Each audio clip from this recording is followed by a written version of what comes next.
आकाशवाणी भोपाल से प्रस्तुत हैं प्रादेशिक समाचार।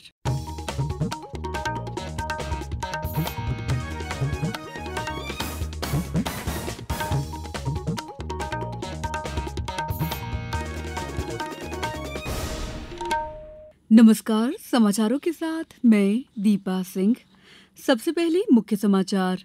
मुख्यमंत्री लाडली बहना योजना के तहत बीना में मुख्यमंत्री जारी करेंगे अगली किश्त।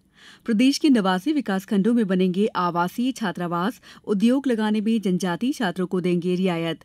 आकाशवाणी से मन की बात कार्यक्रम के तहत प्रधानमंत्री नरेंद्र मोदी 29 तारीख को करेंगे अपने विचार साझा। और भव्य समारोह के साथ संपन्न हुआ पेरिस पैरालंपिक, भारत ने रिकॉर्ड 29 पदक हासिल किए। अब समाचार विस्तार से। मुख्यमंत्री डॉ मोहन यादव आज सागर जिले के बीना से मुख्यमंत्री लाडली बहना योजना और सामाजिक सुरक्षा पेंशन योजना के हितग्राहियों के खाते में राशि अंतरित करेंगे। बीना कृषि उपज मंडी में होने वाले राज्य स्तरीय कार्यक्रम में मुख्यमंत्री अनेक विकास कार्यों का भूमि पूजन और लोकार्पण भी करेंगे। पेश है हमारे संवाददाता की एक रिपोर्ट। सागर जिले के बीना में आयोजित इस कार्यक्रम में मुख्यमंत्री लाडली बहना योजना की 1,29,00,000 हितग्राहियों के खातों में 1,574 करोड़ रुपए की राशि प्रेषित करेंगे। डॉक्टर यादव सामाजिक सुरक्षा पेंशन के हितग्राहियों को भी करीब 332 करोड़ रुपए प्रदान करेंगे। मुख्यमंत्री डॉक्टर यादव अनेक विकास योजनाओं का भूमि पूजन एवं लोकार्पण भी करेंगे। उल्लेखनीय है कि अब तक लाडली बहना योजना के तहत 24,499 करोड़ रुपए तथा सामाजिक सुरक्षा पेंशन योजना के हितग्राहियों को 3,000 करोड़ रुपए से अधिक की राशि प्रदान की गई है। संजीव शर्मा, आकाशवाणी समाचार, भोपाल। मुख्यमंत्री लाडली बहना योजना रतलाम जिले की बहनों के जीवन में सकारात्मक बदलाव लेकर आई है। बहनों के छोटे छोटे काम अब आसानी से बनने लगे हैं। रतलाम शहर में कस्तूरबा नगर की रहने वाली पूजा पाल के जीवन में लाडली बहना योजना से बड़ा परिवर्तन आया है। पेश है हमारे संवाददाता की एक रिपोर्ट। रतलाम जिले में मुख्यमंत्री लाडली बहना योजना में लगभग 2,55,000 से भी ज्यादा महिलाओं को हर महीने आर्थिक सहायता मिल रही है। इस सहायता से न केवल उनके सामाजिक जीवन में बदलाव आए हैं, बल्कि उनके आर्थिक जीवन में भी बदलाव आ रहे हैं। कई महिलाएं इस राशि से छोटे मोटे व्यापार कर रही हैं, तो कई अपनी दैनिक जरूरत की चीजों को सहजता से खरीद पा रही हैं। इस योजना का लाभ ले रही पूजा पाल आकाशवाणी को बताती हैं कि मुझे मुख्यमंत्री की जो लाडली बहना योजना है, उस योजना का लाभ ले रही हूँ। मैं का लाभ लेने से मुझे ये हुआ कि मैंने आर्थिक थोड़ी आमदनी बढ़ी, तो मैंने अपना स्वयं का बिजनेस सेटअप किया और उससे मेरे परिवार को काफी मदद मिल रही है। मुख्यमंत्री लाडली बहना के बारे में और जानकारी देते हुए हमें जिला पंचायत के अधिकारी बताते हैं कि रतलाम जिले में करीब 2,55,176 लाडली बहनाओं को योजना का लाभ मिल रहा है। इससे जिले में खुशहाली आई है, सभी बहनें खुश है और आगे भी सरकार का और प्रयास है प्रशासन का कि इसमें ज्यादा से ज्यादा लोगों को, लाडली बहनाओं को लाभ मिले। आकाशवाणी समाचार के लिए रतलाम से मैं अदिति मिश्रा। मुख्यमंत्री डॉक्टर मोहन यादव ने कहा है कि प्रदेश के 89 विकासखंडों में 100 सीटर आवासीय छात्रावास बनाए जाएंगे। साथ ही अनुसूचित जनजाति वर्ग के युवाओं के लिए उद्योगों की स्थापना पर सरकार रियायतें देंगी। मुख्यमंत्री कल खंडवा जिले के खालवा में आयोजित जनजातीय छात्र प्रोत्साहन और सम्मान समारोह को संबोधित कर रहे थे।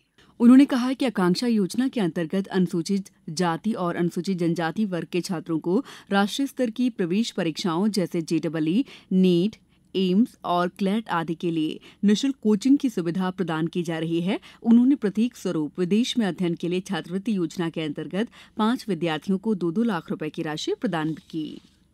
वस्तु और सेवा कर जीएसटी परिषद की 54वीं बैठक आज नई दिल्ली में होगी। केंद्रीय वित्त मंत्री निर्मला सीतारमण बैठक की अध्यक्षता करेंगी। परिषद की पिछली बैठक इस साल जून में हुई थी। इस बैठक में परिषद ने सभी प्रकार के इस्पात, लोहे और एल्यूमीनियम मिल्क कैन पर 12% जीएसटी की समान दर की सिफारिश की थी।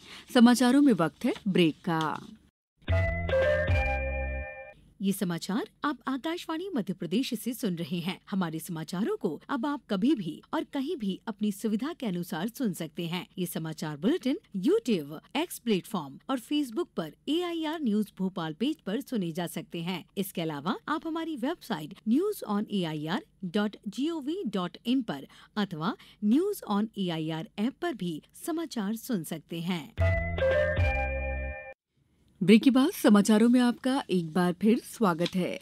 प्रधानमंत्री नरेंद्र मोदी इस महीने की 29 तारीख को आकाशवाणी से मन की बात कार्यक्रम में देश और दुनिया भर के लोगों के साथ अपने विचार साझा करेंगे। इस मासिक रेडियो कार्यक्रम की 114वीं कड़ी होगी। श्रोता इस महीने की 27 तारीख तक टोल फ्री नंबर 1800-11-7800 पर कार्यक्रम के लिए सुझाव भेज सकते हैं। इसके अलावा 1922 पर मिस्ड कॉल देकर SMS पर मिले लिंक से भी सुझाव भेजे जा सकते हैं।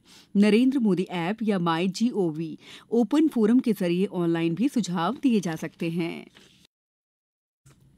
इंदौर में BRTS पर प्रस्तावित एलिवेटेड कॉरिडोर की जगह अब AB रोड पर फ्लाईओवर और अंडरपास बनाए जाएंगे। मुख्यमंत्री डॉक्टर मोहन यादव ने कल इंदौर में विकास कार्यों की समीक्षा के दौरान ये घोषणा की।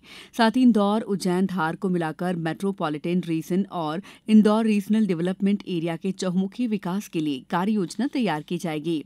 मुख्यमंत्री ने कहा कि सिंहस्थ के पूर्व इंदौर उज्जैन के बीच मेट्रो ट्रेन चलाने के लिए भारत सरकार से चर्चा जारी है। इसे ब्रॉडगेज लाइन पर फतेहाबाद से रूट से चलाने का प्रस्ताव है। साथ ही 29 गांवों के विकास के लिए विशेष कार्य योजना बनाकर इनमें वैध कॉलोनियों की तरह ही सभी मूलभूत सुविधाएं मिलनी भी सुनिश्चित की जाएंगी। बैठक में कई अन्य विकास योजनाओं की भी समीक्षा की गई। आज विश्व फिजियोथेरेपी दिवस है। इस अवसर पर जिला चिकित्सालय गुना में फिजियोथेरेपी कैंप का आयोजन किया जाएगा, जिसके अंतर्गत स्वास्थ्य परीक्षण, उपचार और परामर्श तथा आभा कार्ड और पात्र व्यक्तियों के आयुष्मान कार्ड बनाने की व्यवस्था रहेगी। शिवपुरी में संचालित राष्ट्रीय वृद्धजन स्वास्थ्य और देखभाल कार्यक्रम के अंतर्गत विश्व फिजियोथेरेपी दिवस के अवसर पर एक शिविर जिला अस्पताल में आयोजित किया जाएगा, जिसमें अस्थिरोग मेडिसिन, मनोरोग और फिजियोथेरेपी विशेषज्ञ सेवाएं प्रदान करेंगे। 7वें राष्ट्रीय पोषण माह के अंतर्गत देश भर में अब तक 1,89,00,000 गतिविधियां आयोजित की गई हैं। 1 सितंबर से शुरू पोषण माह इस महीने की 30 तारीख तक चलेगा। इस दौरान खून की कमी, संतुलित विकास, पूरक आहार, पोषण भी, पढ़ाई भी और बेहतर प्रशासन के लिए प्रौद्योगिकी पर विशेष रूप से ध्यान दिया जा रहा है। अभियान के दौरान एक पेड़ मां के नाम पहल के माध्यम से पर्यावरण संरक्षण पर भी जोर दिया जा रहा है। विभिन्न राज्यों के 756 जिले सक्रिय रूप से जागरूकता अभियान में भाग ले रहे हैं और लोगों को पोषण संबंधी जानकारी दे रहे हैं। फ्रांस के पेरिस में कल रात पैरालंपिक्स खेलों का भव्य समारोह के साथ समापन हुआ। पैरालंपिक में पूरे विश्व के 168 पैरालंपिक डेलीगेशन के 4,400 से अधिक खिलाड़ियों ने भाग लिया। अगले पैरालंपिक खेलों का आयोजन 2028 में लॉस एंजलिस में होंगे। भारतीय दल ने इस साल पैरालंपिक में अपना सर्वश्रेष्ठ प्रदर्शन किया और 7 स्वर्ण, 9 रजत और 13 कांस्य सहित कुल 29 पदकों पर कब्जा किया। अब कुछ समाचार संक्षेप में। रायसेन जिले के बेगमगंज के मरखेड़ा गुलाब गांव में दूषित खाना खाने से करीब 60 लोग बीमार हो गए हैं। लोगों को उल्टी, दस्त की शिकायत होने पर प्रशासन ने अस्थायी अस्पताल की व्यवस्था की है। धार में Indian national trust for art and culture heritage द्वारा हेरिटेज क्विज का आयोजन कल उत्कृष्ट विद्यालय परिसर धार में किया गया। हेरिटेज क्विज में कक्षा 7 से लेकर 9वीं तक के 90 से अधिक विद्यार्थियों ने हिस्सा लिया। दमोह जिले के नोहटा के डूमर गांव में तालाब में डूबकर 4 बच्चियों की मौत हो गई है। पुलिस घटनास्थल पर घटना की जांच में जुट गई है। जिले के प्रभारी मंत्री रामनिवास रावत और पशुपालन राज्य मंत्री लखन पटेल ने घटना पर शोक व्यक्त किया है। इस बुलेटिन में इतना ही। नमस्कार।